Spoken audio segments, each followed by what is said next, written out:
care enough to ask people that are dying. Ask yourself, do you care whether alcoholics and addicts continue to live and die? Do you care whether they die? Do you care whether you die? Do your amends have anything to do with drinking again? Does this current list of unmanageability have any connection to a drink? Do the areas where I'm running my life on self-will have anything to do with me taking a drink?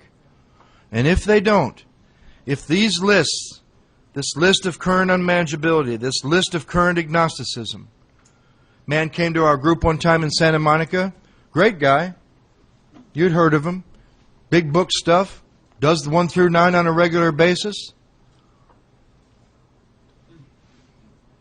Young girl in our group raised her hand. She said, could you tell us about the last time you went through the steps, the current unmanageability, the current agnosticism that you discovered? He said, current agnosticism? Not only do I not know what you're talking about, I was only agnostic once, and that's when I got here. How could there possibly be any current agnosticism? But you won't be able to see the current agnosticism if you don't get that list of current unmanageability. The manifestations of 52. Let me share an experience I had with the chapter to the agnostic that blew my mind. The first proposition in the second step is, do you now believe, or are you even willing to believe, that there is a power greater than yourself? A lot of people think the first consideration in the chapter to the agnostic, the first half of step 2 that we call it, is, do you now believe in a power greater than yourself? Like you take step 1, you get to the first half of step 2, and you're supposed to have some great belief in a power greater than yourself. It's not. It says, it could be right for the guy with 2 days. They were doing it back when. Do you now believe, or are you even willing to believe, that there is a power greater than yourself? If they have any kind of first step experience, they got to know there must be something or they're screwed. You're going to come to believe in God the first time through the work the same way you came to believe in booze and drugs.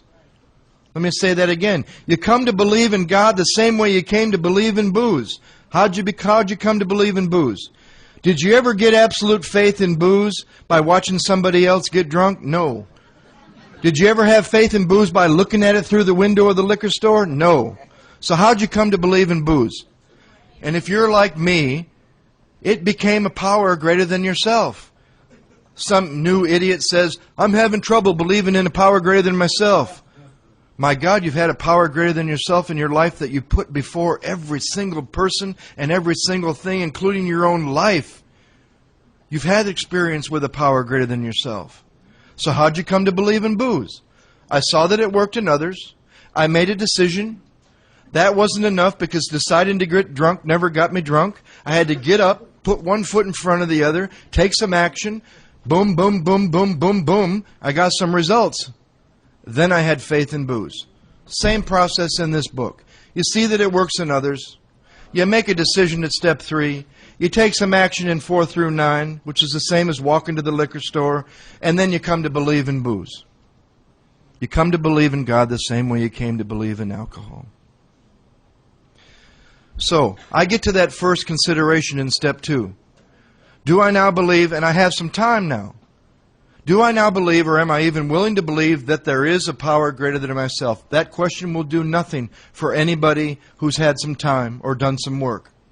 Of course you do. But if you add one little thing to that question, to that consideration, to that one short question they say we need to ask ourselves, it'll make it as relevant to you the second time as if it's your 50th time through the work. And here's how it goes. Based on what I've seen in step 1, do I now believe, or am I even willing to believe, that this power that I say that I believe in can take me past where I am with every area I've seen on page 52, including freedom from alcohol, that I might not even know how it would feel? Past here. Past here. Because what you're facing in the second step and what you're going to face in the inventory, if you've been around for a while, is not what you do when you're powerless over alcohol with an unmanageable life. You're going to be facing what the fuck you do with power, with manageability, with the grace and glory of God in your life, and you're going to write about those times you thought you were so clear in 10, 11, and 12, wasn't nothing touching you. You give yourself to 1, 2, and 3 again, and it does its magic, and all of a sudden, gee, there ain't going to be much of an inventory. I've been in India for the last 3 years, been studying with so-and-so and such and such. How big could the inventory be? Could I really owe that many amends? I'm a pretty spiritual guy. Set-aside prayer opens you up. 1, 2, and 3 does its magic. And every time I've started the work, my head says the set-aside prayer ain't going to work. Haven't I risen a little bit higher than the set-aside prayer where, I know prayers in other languages. I know mantras. I know how to use a mala. I know this and that. The set-aside prayer is not going to work. There's not going to be much new in 1, 2, and 3 for me. This is my mind in March when I asked Mark to take me through, to help me. There's not going to be much of an inventory, and there certainly won't be very many amends. And isn't it great when you're surprised by not only the process, but you know how you know when God's in your life? When you're surprised by your life too.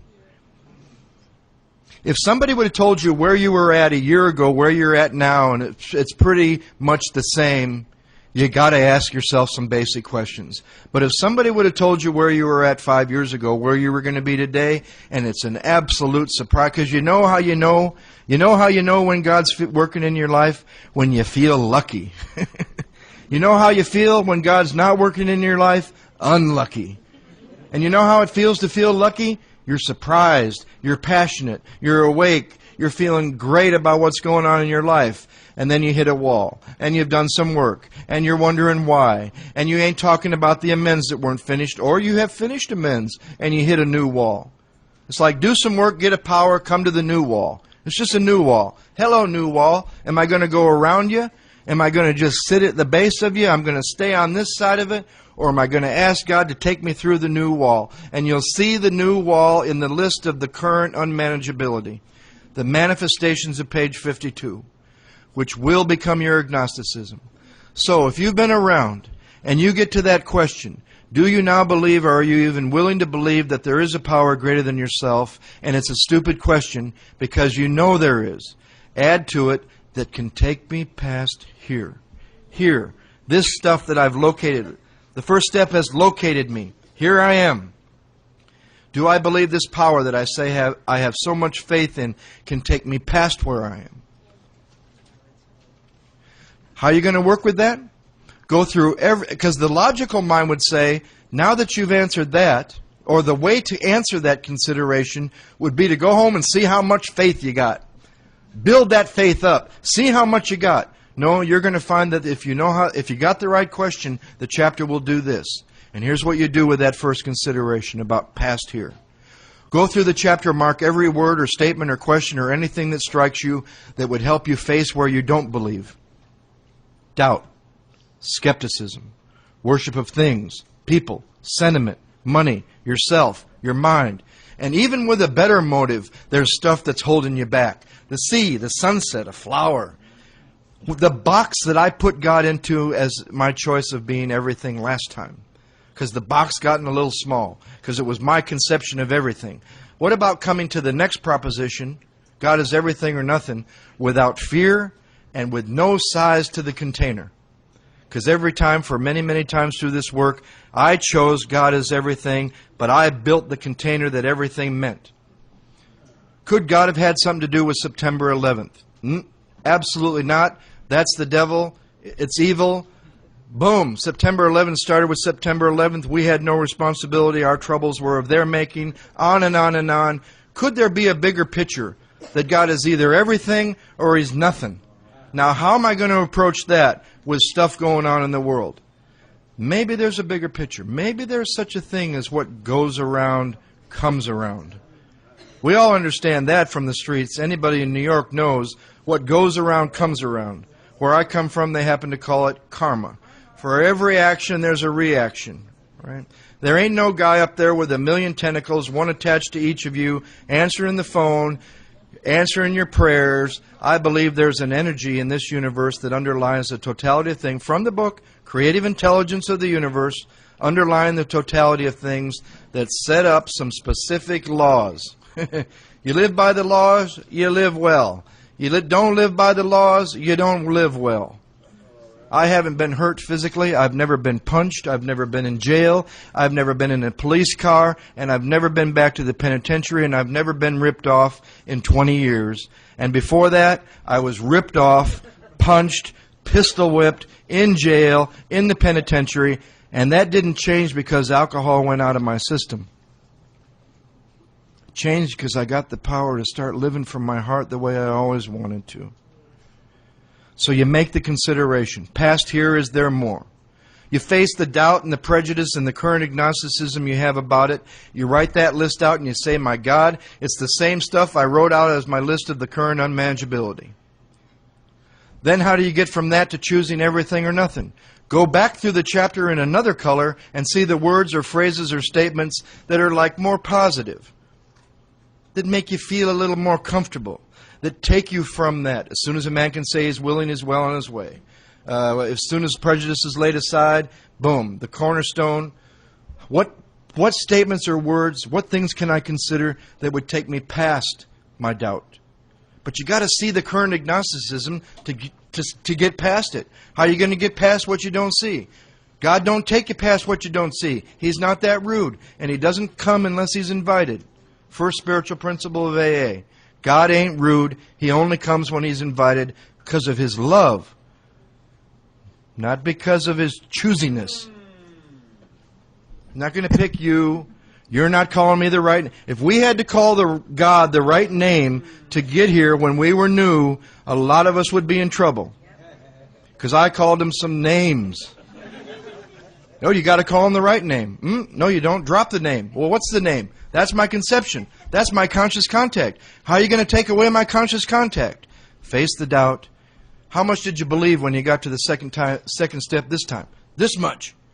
The book says, well, maybe this much is about money, people, things, sentiment, memory, fond memories, emotion. And you see, it locates you just as much as step one located you. Then you make your choice. Yes, I choose everything, and I'm going to drop my conception about the container. And I can do that from the ABCs. I can do it forwards, I can do it backwards. I'm having trouble with inventory. I go from the ABCs through the first, am I convinced? Through the first requirement, my life run on my will. Through the third step decision, reaffirm the decision. Boom, I'm back in inventory. I can do it forwards, I can do it backwards. How about those that want to go to lunch and stay and come back at 2 o'clock, feel free. Those that want to take a 10-minute break and ask any questions, let's say between 1, 2, and 3 steps. Come back, we'll answer questions until 12:30, and then we'll have lunch until 2. But let's keep the questions at 12 to steps 1, 2, and 3. This afternoon we'll talk about 4 through 9. We're going to have more time over the weekend to entertain questions. We're spending the entire afternoon on 4 and 9. So I wanted to ask a question of the group before we ask for questions from you. With a raise of hands, and think about it for a moment, how many people in the room, their number one priority is to stay sober? Staying sober is your number one priority. How many?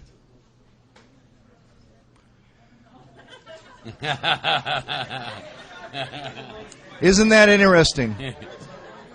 There's no right answer, but let me raise a consideration. Isn't it interesting that if your number one priority is to stay sober, you've just made your number one priority the only thing you can't do?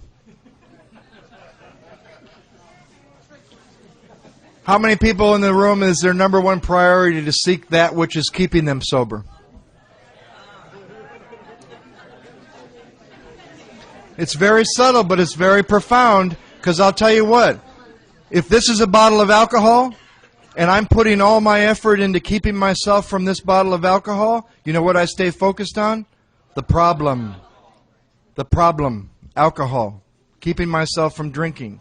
And if this is God, but once I have a first step and I see there's nothing I can do without God to keep myself from drinking, then my number one priority is to seek that which is already keeping me sober.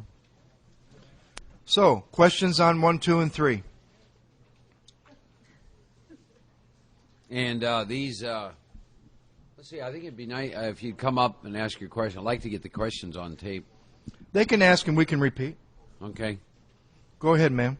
Yes, my name is Eileen, and I am an alcoholic. My question is, you talk about being driven. What's the difference between driven or spiritually motivated? Right now, I am at a spot where it's all happening for me. Am I being driven, or is that a spiritual motivation?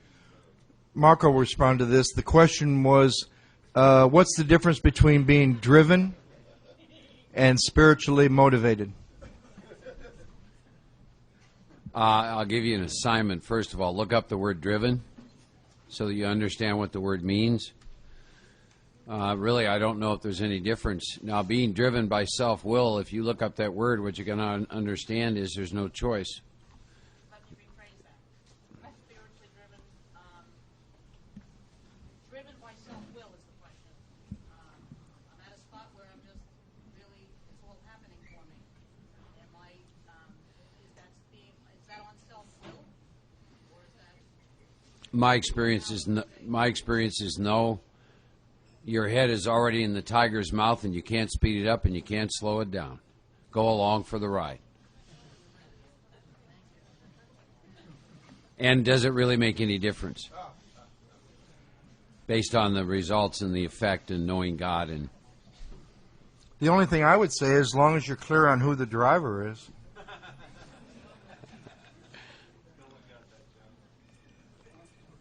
Next, Danny. My name's Danny. I'm an alcoholic. I was approached to go through the steps again. However, I'm in step 9, continuously following through with the amends, making appointments. And I'm struggling with the idea whether step 1, 2, and 3 again through the process will enhance where I'm at, or will it be bringing me back to a place to avoid where I am? Danny asked that he was approached to go through the steps again, but he's in 9 and they're flowing. And would 1 through 8 take away from that movement or add to it? I would say, who approached you to go through the work again? I mean, why did somebody approach you to go through the steps again? Did you approach someone or did someone approach you? My sponsor, who was taking me through 9, suggested that to get to know me, he wanted to go back through 1. That's a little different. His sponsor suggested, since he's come from treatment, he comes from treatment in 9, he's getting to know a new sponsor here.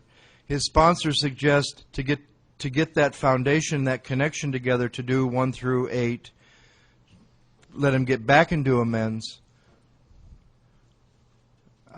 My God, I don't know if it was me, and I would say if the power is there to continue making amends, you can review 1, 2, and 3 at any time to enhance that.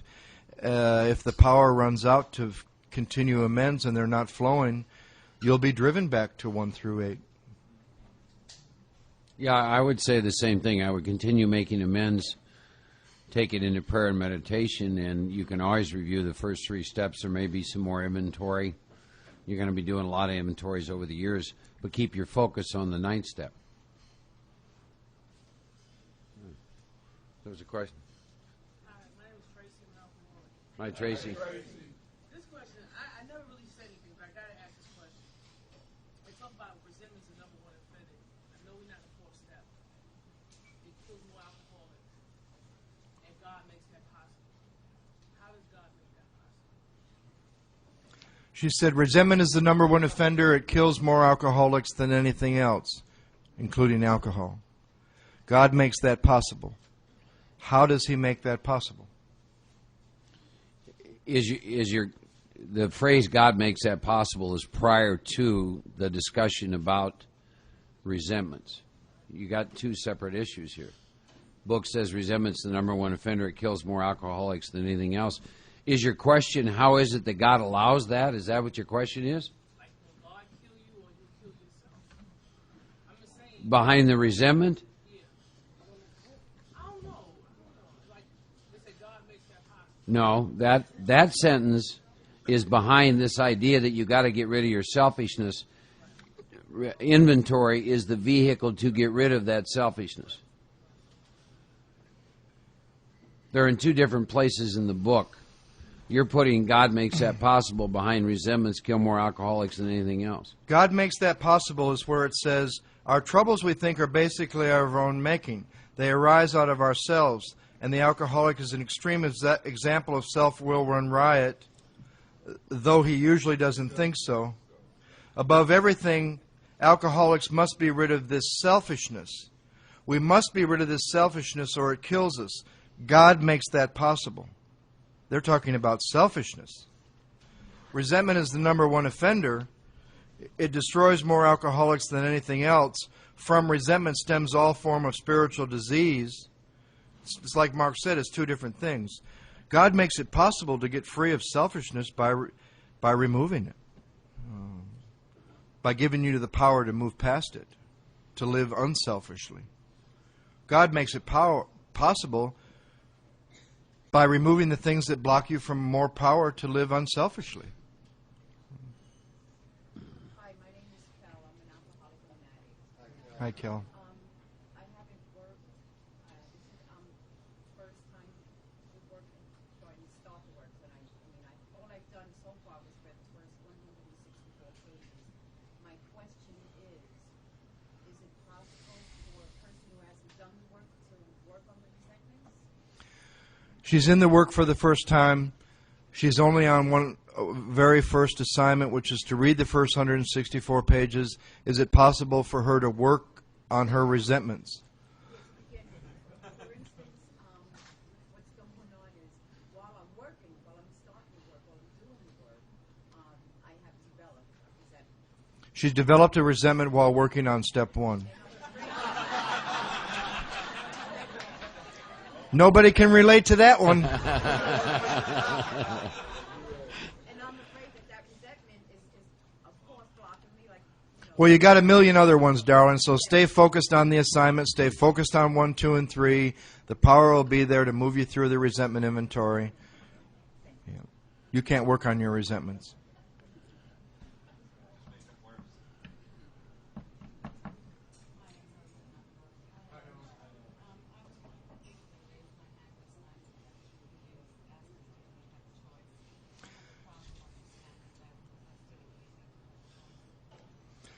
She was one of the people that raised her hand last night when we asked who still believes they have a choice, whether they drink again or not. She has a problem with that because she still thinks she has a choice. Let me read something to you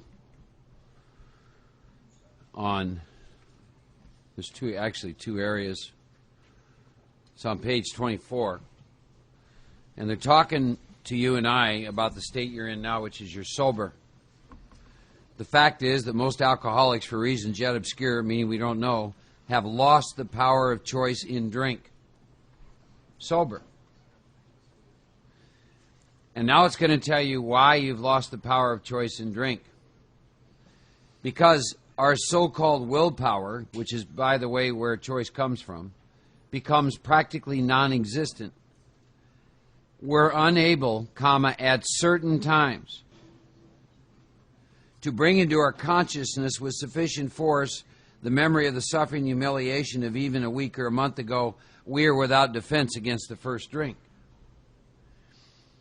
There isn't anywhere in this book where you can show me where it says I'm given the power of choice. Now, when you get to the 10th step, that's where you're told some very interesting things, but the power of choice being given back to you is not discussed. In there, it says that you have ceased fighting anything or anybody, even alcohol, that you've now been restored to sanity, that you've been placed in a position of neutrality, that it was a miracle, it was a gift, and that the problem has been removed. Because in a fit spiritual condition, there's about as much choice to drink as there was to not drink in an unfit spiritual condition. So let me ask you this. Is there any choice once you put alcohol in your system over how much you're going to drink? When you stop drinking, is there any choice about how long you're going to be able to keep yourself stopped? Then where's the choice? She doesn't have one. Yeah, but what's great is I think it's great that you're willing to challenge these belief systems. I read at the very beginning, a lot of what Joe and I are trying to do here is make you all begin to challenge some of these belief systems and start asking yourself, where are they coming from? And that's why I said to you, don't let anyone read your big book. Your belief system is not consistent with this big book at all. Does that make sense? How long since your last drink? 16 months. Did you choose a God that would give you a choice to drink again? What's your will where alcohol is concerned? What's your will? To drink. What do you do? What do you decide in step 3? To turn your will over. A lot of people think the third step is turning their will in their life over to the care of God. If that was it, there'd only be 3 steps.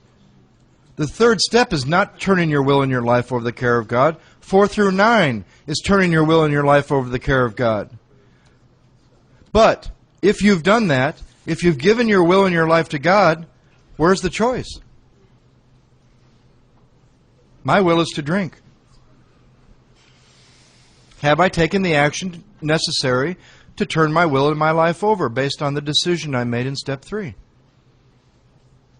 Next.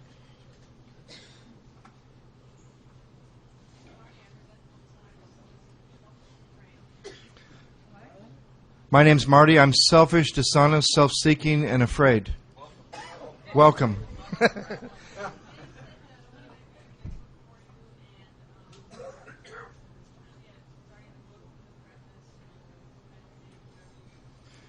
She's asking Mark to respond to his comment about don't let anybody read your big book for you. How do you work with somebody based on that principle you spoke of? We answer some questions before we ever open the book that we've talked about. And then from there, we're going to open and we're going to start on the blank page and then move to the title page, and we're going to go through the book. And when the book gives us an instruction, we're going to do it. That's how I work with someone.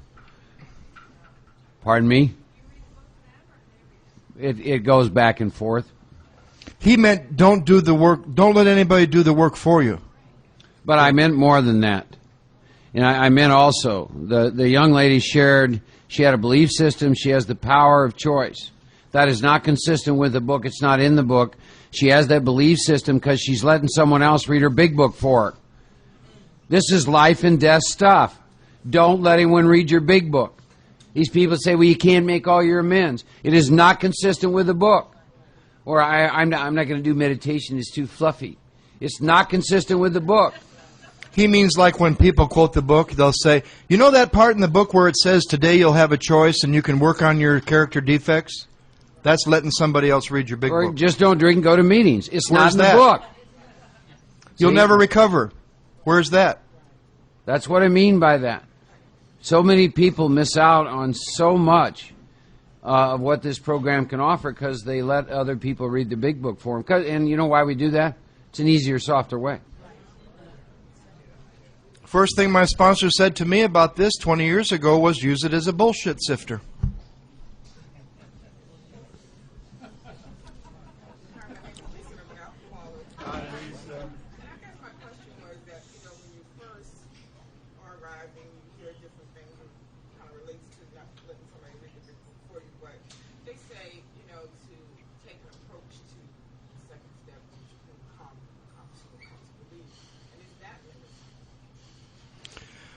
She asked, when you're new and you're hearing a lot of confusing things and you hear a slogan like, I came to believe. How is that consistent to letting someone else interpret it for you? I think Mark would say the same thing, so would I. Where does it say that in here? Yeah, and not only that, I did not come to AA. I was brought to AA by a power, kicking, screaming. I did not come to AA. I did not come to. I was sound asleep dreaming. I was awake for at least 2 years. I got awakened through probably a series of events, and I came to have an experience. In other words, again, it's just cute little stuff that, I mean, if it works, that's wonderful. See, I've shared some stories with you. I bury a lot of people, so am I kind of a hardliner? If it's not in the book, it ain't. Yeah. I'm not interested in your program. I'm interested in the program. Follow me? I'm not interested in your sponsor's program. I'm interested in the program as outlined in the big book. Why? Because it's a deadly, fatal illness, and it kills every time. So, I'm in a position of neutrality with all that. But again, I just have my own experiences over the years, and if it ain't in there, it ain't. Then what I'm just getting is some opinion, and I understand it's an opinion. The tragedy is, though, there's a lot of people in AA that don't believe it's an opinion. They believe it's a fact. They believe it's out of the big book. So then they develop a belief system. And then somebody comes along who's got experience with the book, and they assassinate their character and call him a big book thumper.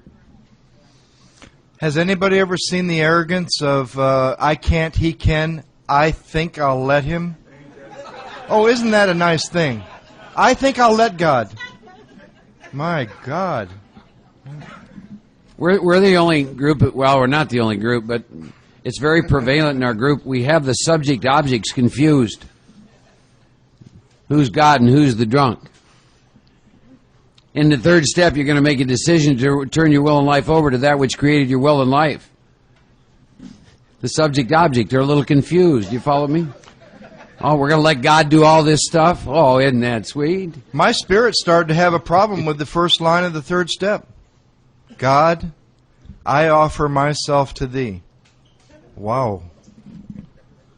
That which created me, that which gives me each breath, each thought, each emotion, I'm going to offer myself to thee. Gee, that's a nice thing for me to do, isn't it? How about this one? AA is a selfish program. I think it's one of the most selfless programs for some of the most selfish people in the world. It's a selfless program, right? See, this morning, Mike and Ken and I were, we were running, we were talking about this, and Mike had made a statement of something to the effect of, someone asked him, why do you keep going to those and these kind of things like this? And I said to Mike, that's because that person thinks that you're involved with some decision to come to a thing like this. I said, Mike, I love where I live. I love what I do. I like to run in this beautiful trail that I can run on, and instead I'm in a cramped, tiny little room at the Marriott, and running on a treadmill looking at traffic. And, I got 3 hours sleep last night. I said, well, who in God's name would choose to come and do this? You understand the point I'm trying to make? It is a selfless program. See? One of the third step considerations. Am I willing to live life on terms other than my own? Another consideration we didn't mention around playing God. Here's a great one. It was given to me once. If you had something to do with your own creation, wouldn't you have done a little better job than God?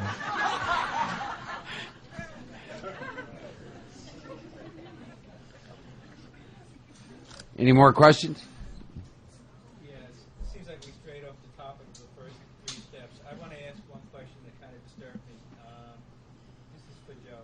Could you please elaborate on your comment about karma and September 11th? He asked me to elaborate on my comment about karma and September 11th. I think for every action there's a reaction. And I think our country has taken some actions that brought a reaction. I don't think September 11th began September 11th. I think our troubles are of our own making. I think we've done some stuff in other countries. I'll give you a quote from the Dalai Lama.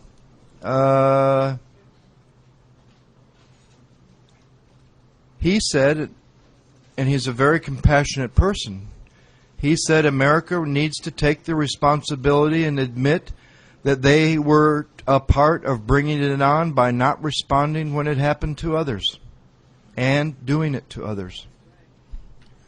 I think what goes around comes around. I think there's a bigger design than we see. I think there's a wheel of life that explains to me why a baby, an innocent child, is born and dies 2 days later. There was something needed to be burned off, and that's all they had to do to go on to the next thing. 1 day, 2 days, do this, take a couple breaths, and boom, you're going to be in the next one. I think if there wasn't this wheel of life, this karmic law in effect, we wouldn't be here because the planet would have been full a long time ago. If all it was about God's love and you'll live forever and nothing will ever go wrong, paradise on earth. It's just not that way. You want to talk about the power of resentment? Bin Laden, it'd do him good to write some 4-column inventory. I mean this. I was talking to a pal of mine, and I realized 9/11 happened behind a resentment. It happened behind a resentment. Column 1, U.S. of A. Column 2, blah, blah, blah, blah, blah, blah, blah, blah, blah. Third column, this is how they'd affect me. Wow. I'll tell you something, though, and it's not stuff that we should really be getting into, but I'll tell you, to think that the Muslim religion is filled with fanatics, I'll tell you this, there's about as many religious fanatics in the Muslim religion as there is in the Christian religion. There's great Christians. There's wonderful Christians. We know some of the stuff going on in Christianity nowadays. Atrocious, unforgivable, sinful stuff. Probably forgivable by God. I'm not God. Some of the things they're debating now should not even be considered to be debated. If you did it, if I did it, there would be no debate. Here's one of the things I love. Some agency gets in trouble. They go to the court or whatever, the Supreme Court, and they say, now here's what we'll do. We'll make a thorough investigation of our agency, and we'll get back to you. Now imagine me going to court and saying to the judge, charged with whatever, let me tell you, Judge, I'll tell you what I'll do. I'll make a thorough investigation, and I'll get back to you in a couple months. Right? Questions on first 3 steps? We got time for a couple more. Yeah, I'm now an alcoholic. The question I have here is recovering from a hopeless state of mind and body. It would be the same as a recovery from alcoholism, or is it much more? He's asking, when the book promises that we will recover from a hopeless state of mind and body, alcoholism, does it mean much more? Because in the beginning of the book here, it shows the story of thousands of men who have recovered from alcoholism. And of course, in the forward, the first edition, it shows you precisely how we recovered from a hopeless state of mind and body. Why did it put alcoholism there? Right. I've recovered from a hopeless state of mind and body because I'm not craving booze and I'm not obsessed about it today. That's the hopeless state of mind and body. There's a lot that's going to go on after that. There's a lot of things to continue to grow in. But as far as alcoholism, a hopeless state of mind and body, the craving and the obsession, I'm in a recovered state. Do we reach some state of perfection? No. We're not saints. We're willing to grow along spiritual lines. All right. I wonder how many of us, though, ever work with that line. We claim spiritual progress. We always say, it's not about perfection. It's about progress. But how do you, in a humble way, claim spiritual progress? You share the miracles. You share the miracles in your life. You give hope to the new man. What hope could I give to somebody in this room that I met at the break that has 2 days if I said to you that I'm still powerless over alcohol and my life is unmanageable? Where would the hope be? That you'll always be recovering. That you're not going to have power in your life to make decisions along specific lines. You're not going to be able to have a manageable life. Something's not going to stay between you and alcohol. That you're not given the power to help others. That you're not given willpower you can exercise along specific lines all that you wish. Where would the hope be? Because I want to remain irresponsible and say to you, hey, I'm powerless over alcohol and my life's unmanageable. What can you expect from me? One more question. I'm Christine, I'm an alcoholic. Could you define for me what you mean by spiritual consent? She's asking what we mean when we define by the word spiritual consent. Yeah, there's There's two spiritual laws I'll work with. One is the spiritual law of caring. I do not help alcoholics who show me through a course of action they don't care about themselves. However, if they show me through a course of action they're willing to take, they do, then I must be there with them, and I will be. Spiritual consent is this.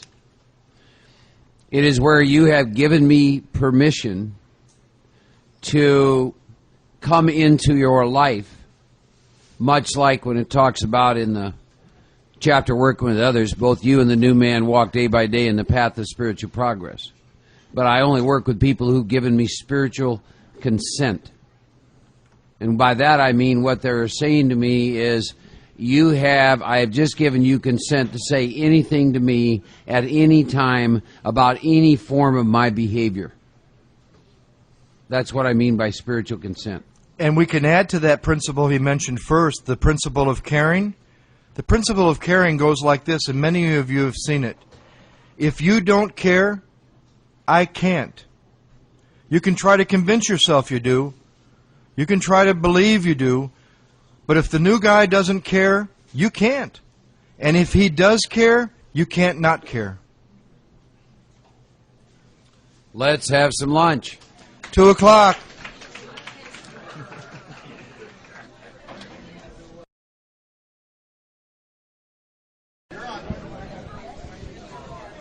Good afternoon.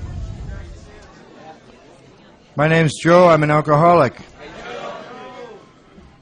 We thought, Mark, we wanted to start with a thought and maybe a little silence.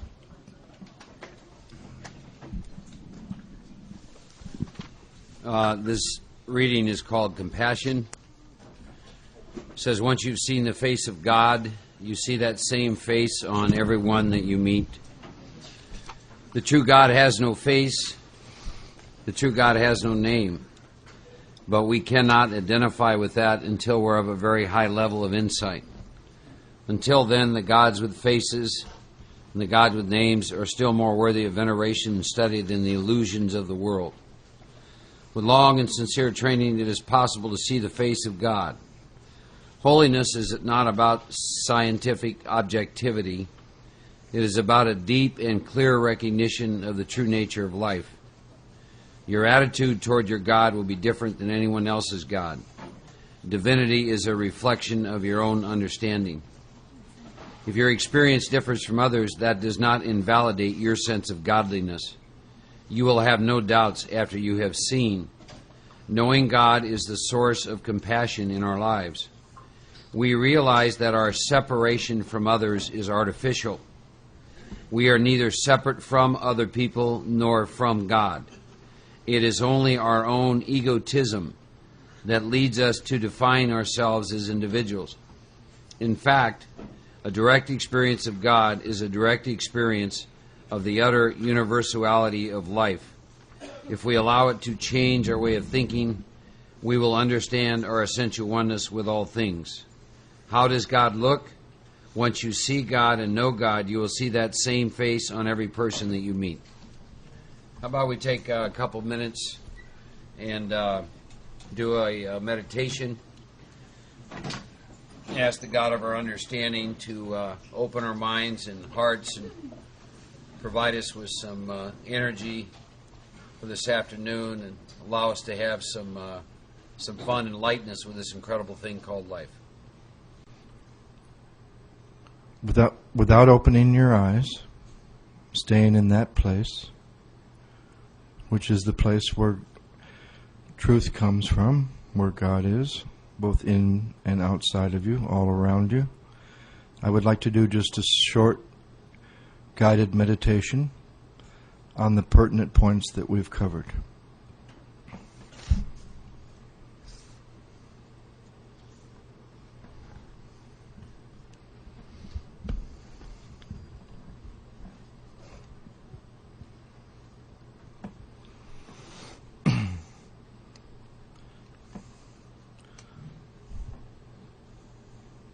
Is this work, as outlined in the Big Book of Alcoholics Anonymous, what I want to do? Am I willing to go to any length, even though I may not know what that might look like, to do this work and to seek God's will?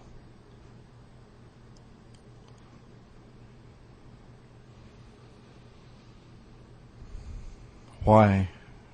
Why do I need to do this work?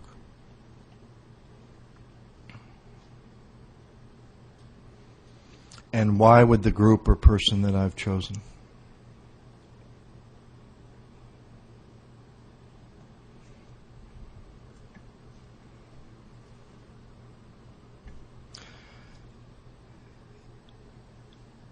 Am I willing to look at and begin to admit the areas of my life where I'm being dishonest with myself and others?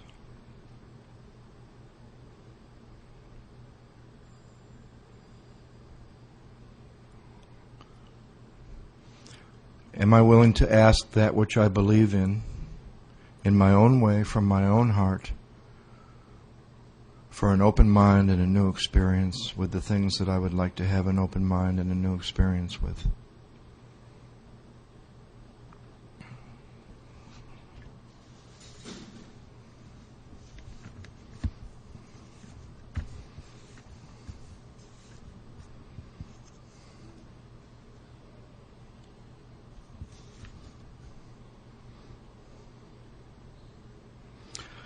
Do I believe this book is laid out to show other alcoholics precisely how to recover, and that that's the main purpose of this book?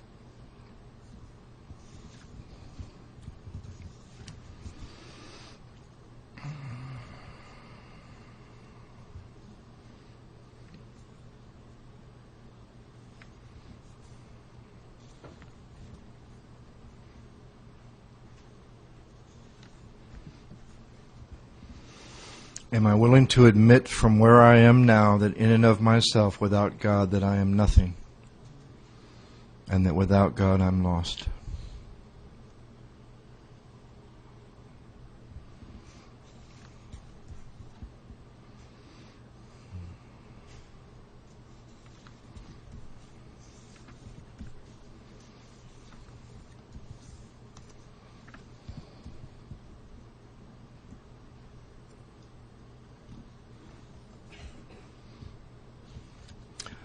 Does my experience abundantly confirm that once I put alcohol and or drugs into my system, something happens where I lose control over the amount once I start? Am I willing to look at that with alcohol? Am I willing to look at that with drugs? Or whatever my problem might be? Whatever the symptoms of my problem might be? These are the symptoms, but it's very important to have a clear first half of step one. If I'm scattered with many, many issues and many, many problems, I will continue to feel scattered. I should start with my primary symptom.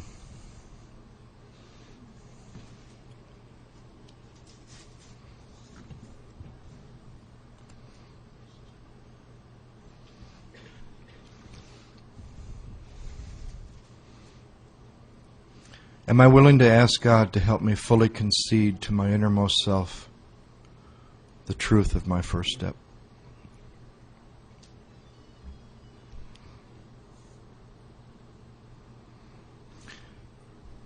Am I convinced that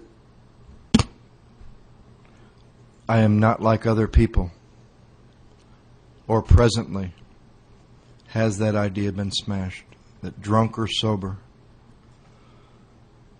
I'm an alcoholic and I cannot manage my own life?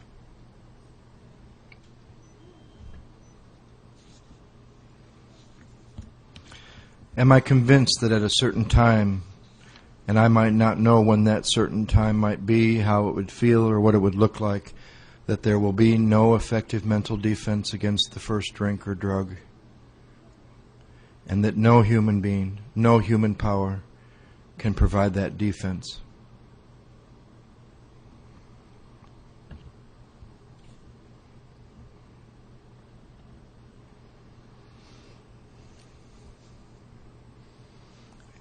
And am I convinced that whatever it is that I'm powerless over, whatever the truth is in the first half of step 1 for me, that my defense must come from a higher power?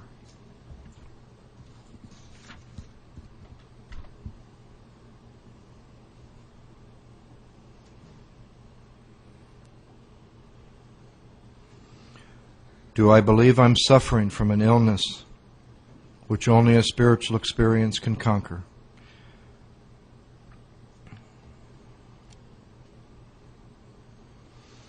And do I have any other alternatives but the 2 on page 25 to go on the best I can, blotting out the consciousness of my situation as best I can, dying an alcoholic and or drug-addicted life,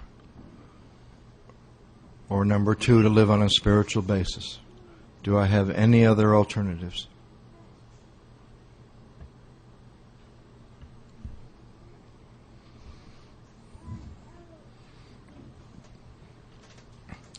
Is lack of power my dilemma? And do I need a power by which I can live?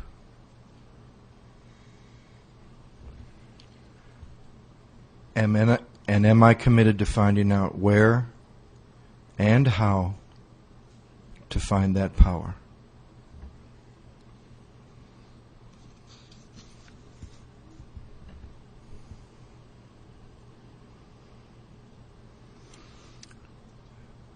Do I now believe, or am I even willing to believe, that there is a power greater than myself that can take me beyond where I am with everything I've seen in the first step? My trouble with personal relationships, my emotional nature, my dependencies, medication, love, effectiveness, work, passion, a passionate life, money, being of real help to other people, past where I am with fear. Do I believe God can take me past here? And not only do I believe, can He? Am I willing to face the doubt and reservations that I have about, will He, for me, as I am, with the truth that I've seen in step 1?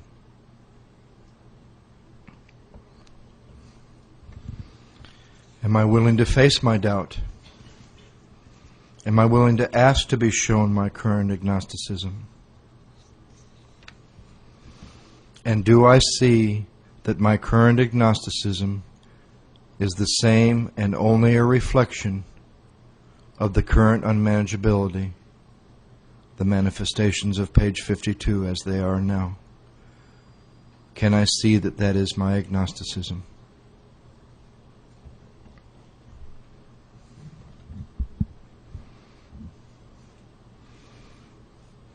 Am I willing to face my current situation, surrendered to a self-imposed crisis that I can no longer blame on anyone else or anything else, that I can no longer postpone or that I can no longer evade? Am I willing without fear,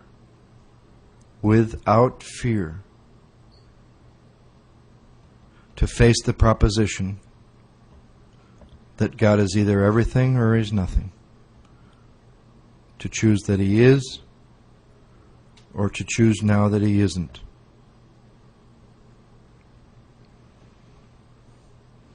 If you're new, if you're old, if you're in between, please don't think that you can't choose either one.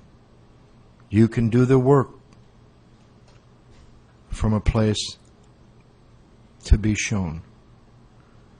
You can do the work from a place that you choose God is nothing. You can choose that He isn't.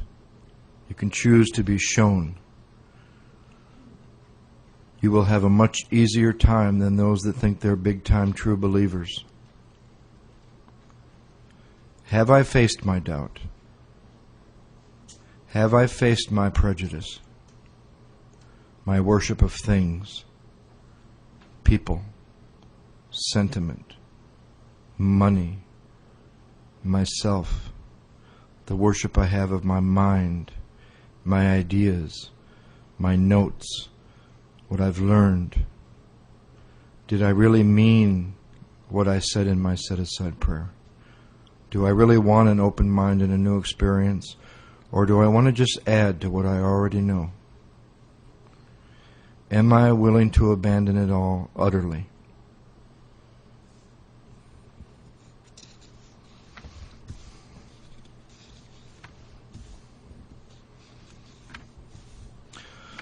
So with the work I've done up to this moment, up to this day, in the first step, body, mind, spirit, with the work I've done in the second step, with looking at what I've seen, that drunk or sober, am I convinced that I'm an alcoholic and or a drug addict or whatever your truth is, and that my life is unmanageable? Now, sober, can I move my life past where I am, even with the amount of power I currently have? And am I willing to face at this point what I've done with grace, what I do with power, what I do with all that I've been given, and see that within the realization of the grace of God in my life, whether it's one day or 25 years, that in the middle of the realization of the grace of God in your life is where a fearless first step will be. If there's any fear left to face the proposition that God is everything or nothing, then there's a piece of self that has a reservation about alcohol. Because if you're afraid of drinking again, if you're afraid of facing any of this stuff, you will not meet the condition that says you must fearlessly face the proposition God is everything or nothing. And if there is fear, am I willing to look through it and see that there's a part of self that believes I, without God, can do something about those fears?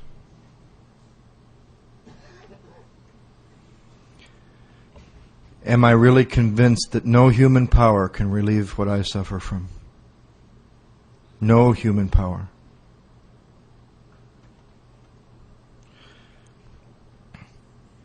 And am I willing to believe that God not only can, but that He will for me if I seek Him? And do I believe God will give me the power to seek Him?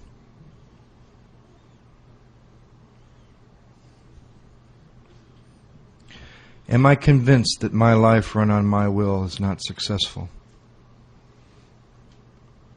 With the power, with the grace that I've been given, if I've clearly seen the unmanageability that I currently have, if I've really seen the current agnosticism that I have, am I willing to believe that God can and will for me take me past where I am, and that my life as I currently am, when I'm running on self-will, outside of God's will, doesn't work?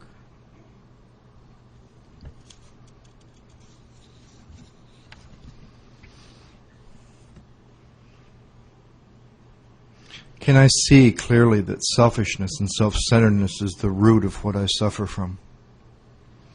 And that driven by 100 forms of fear, self-delusion, self-seeking, and self-pity, I step on the toes of my fellows and they retaliate,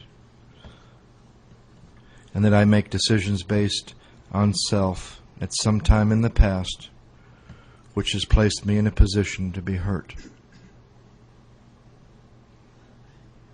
confused, and baffled, and at the same time that suffering has created a desire to move past where I am, to be moved past where I am.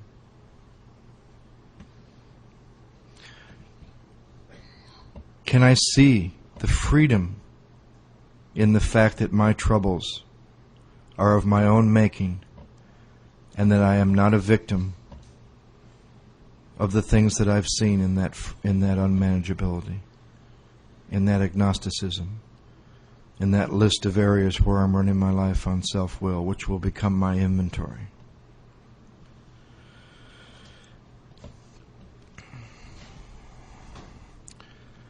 And I would like to ask that anyone who would like to join us after the decision, that we begin the third step prayer together. And this decision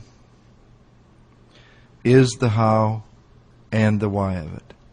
And first of all, they will tell me why I need to make this decision. And the reason I need to make this decision is because playing God doesn't work. And how do I make this decision? I simply decide that from hereafter, from this place, with what I've seen, in the work up to this point, in the weekend up to this point, in my sobriety up to this point,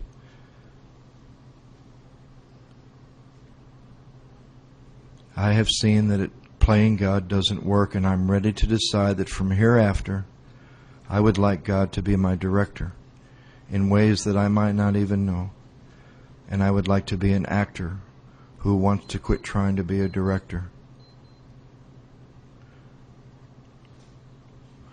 I would like to be an agent of God and have Him be my principal. And I would like to be His child,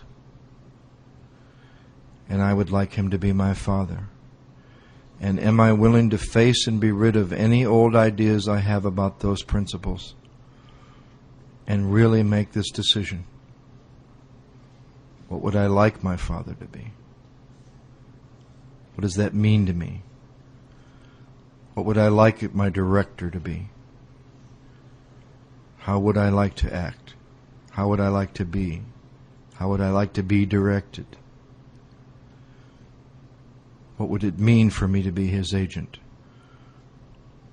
What does it mean to be an agent of God? Is it an honor? Is it arrogant? Is it possible? Is it a reality?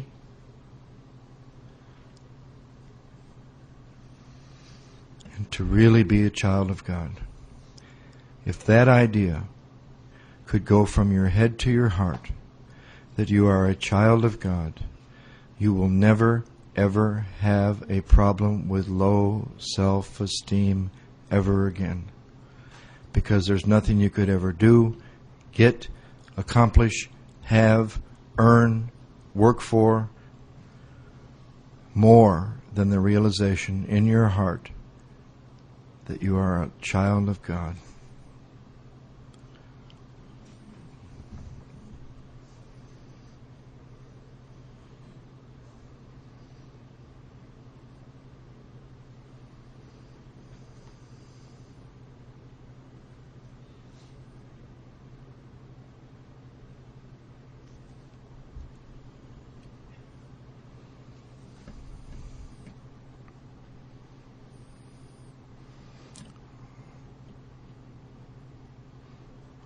Third step prayer.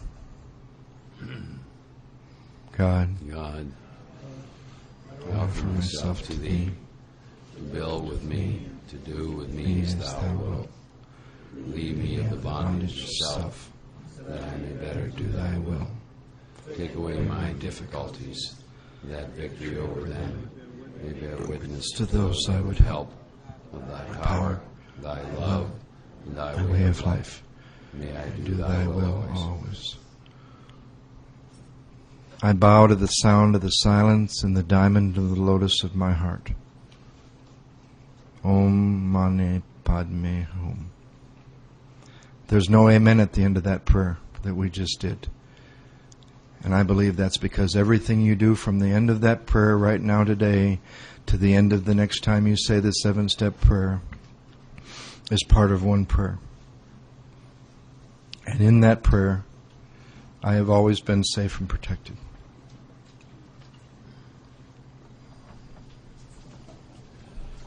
Fourth step. How many of you have written a resentment inventory? Oh, good. He never Good. has. Who are you pointing at, Larry? Matthew.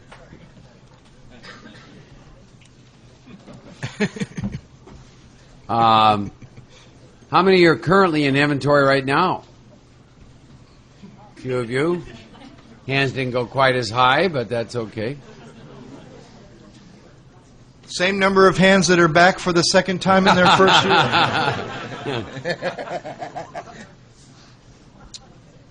We're going to have a little fun with something which we call Theater of the Lie. It probably should be called Theater of the Truth, but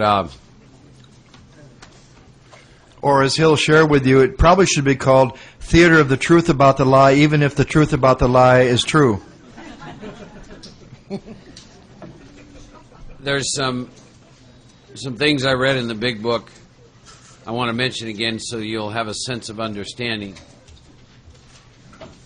Maybe give you an explanation. And again, the first time I saw this, and as I work with it, as I begin to write inventory, I begin to have some pretty significant experiences, which is why I use it, because it works. It really opened me up in terms of inventory. Face and be rid of that which has me blocked from God. And some of the things I just want to reiterate again is the book talks about we're going to get down to causes and conditions. And if you look up the word condition, it'll refer to condition as a state of being. And then a little bit further on, I read that before you get into what I call a fourth column, the big book makes a reference. It says, in that state, the wrongdoing of others, fancy to real, has the power to kill. So I want to show you all a little bit how that plays out, if you will.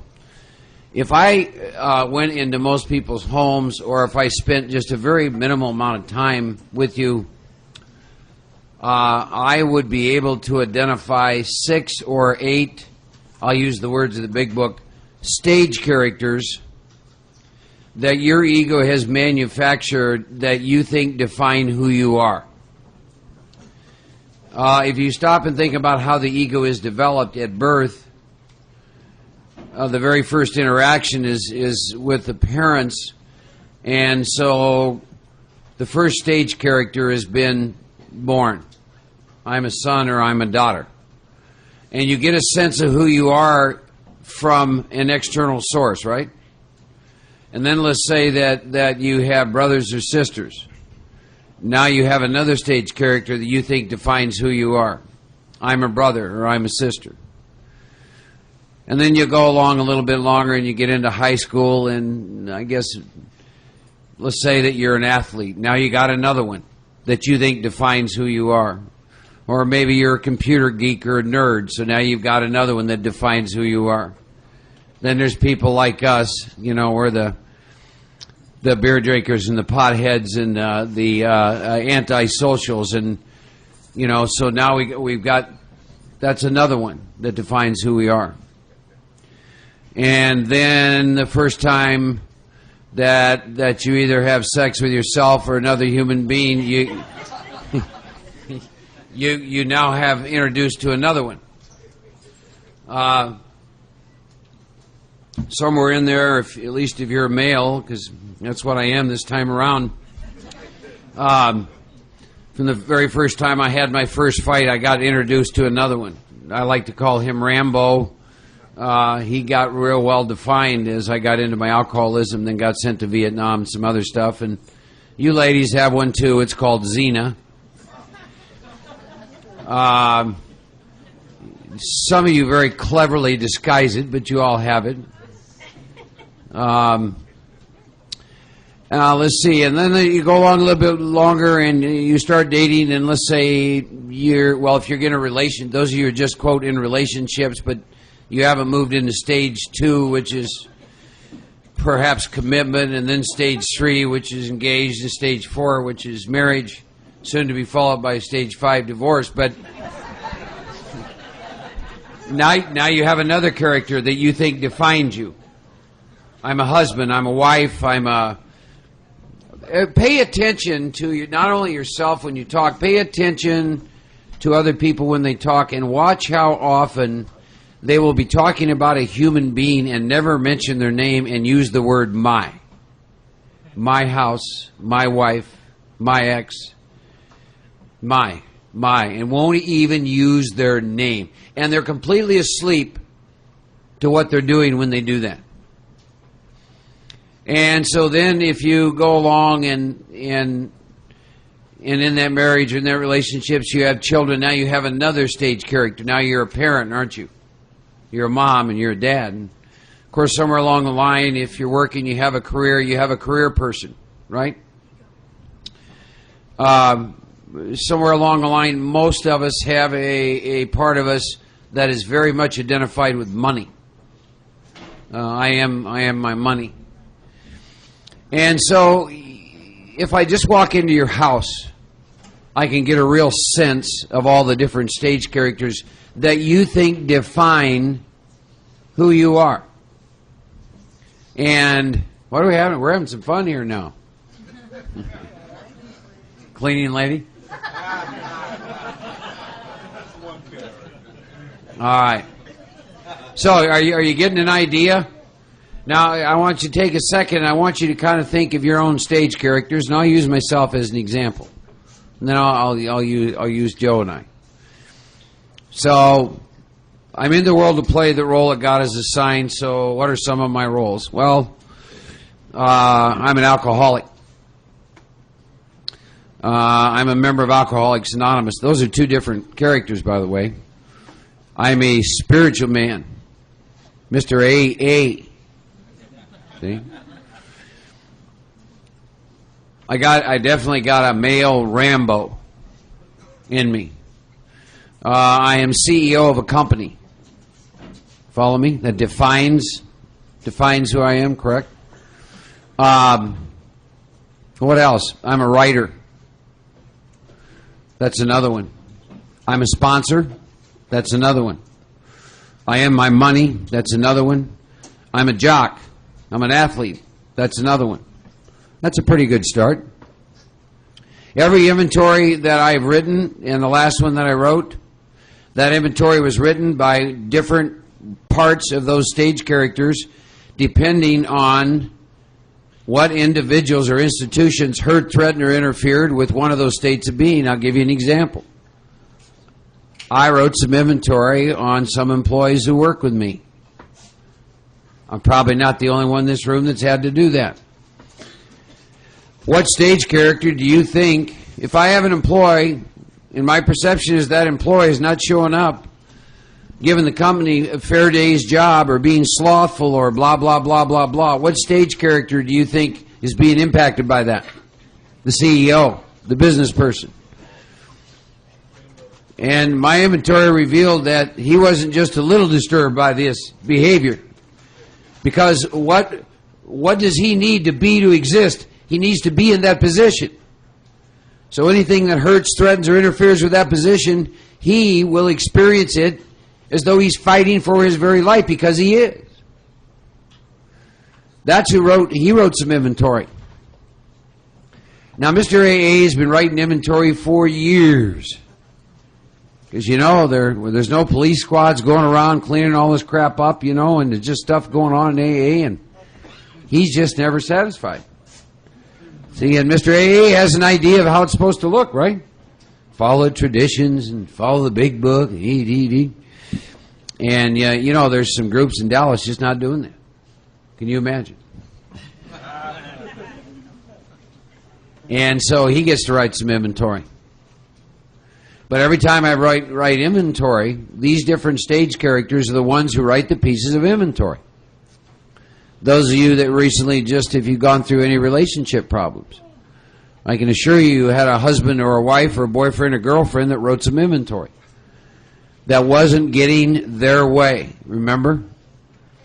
So that's the basic concept that I want you to think about as we're going to do some stuff in Theater of the Lie and maybe give you an idea of what you're up against with this stuff.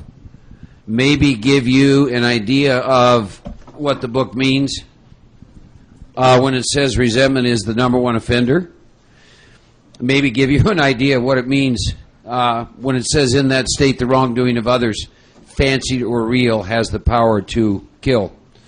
So what I like to do when I do Theater of the Lie is I like to find someone who has maybe recently written some inventory they would be willing to share. Just so you know, I could pick anyone in this audience to do this with. You all have stage characters. You all got shit going on. I don't care who you are, because you can't defeat the ego. So I'd like to find someone who's recently written some. You want to volunteer? Come on up.